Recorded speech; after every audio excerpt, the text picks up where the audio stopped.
আরে হারান দাদু যে, কি ব্যাপার আজকে এত সকাল সকাল খুব খুশি খুশি লাগছে? আর বলো না পল্টু, গ্রামে না একটা নতুন হোমো এসছে। আমাকে একটু আগে রাস্তায় ডেকে বললো 10 টাকা দাও হ্যান্ডেল মেরে দেবো। সেই যে কি মজা গো পল্টু, আর কি বলবো। সকাল সকাল মনটা পুরো ভালো হয়ে গেল। কি বললা? 10 টাকা দিয়ে হ্যান্ডেল মেরে দিল?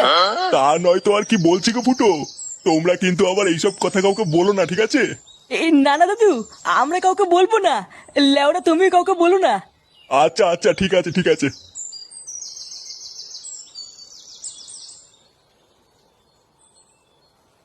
বাড়া কি বলে গেল?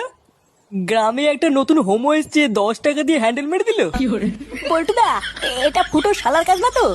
আমারও তো মারা তাই মনে হচ্ছে রে। ভাগ্যিস হারান দাদু জানে না ওটা ফুটো শালা, না হলে তো গ্রামে ফুটো সম্মানী টাকনি পড়ে যেত রে। বাড়া, চুদির ভাই তলে তলে এই ব্যবসা করছে। ফুটো, তুই কোনো চিন্তা করিস না। তোর শালাকে এই গ্রামে কেউ চেনে না, কোনো সমস্যা হবে না। হ্যাঁ, তুই কোনো চিন্তা করিস না। চল মদনের দোকান থেকে চা খেয়ে আসি।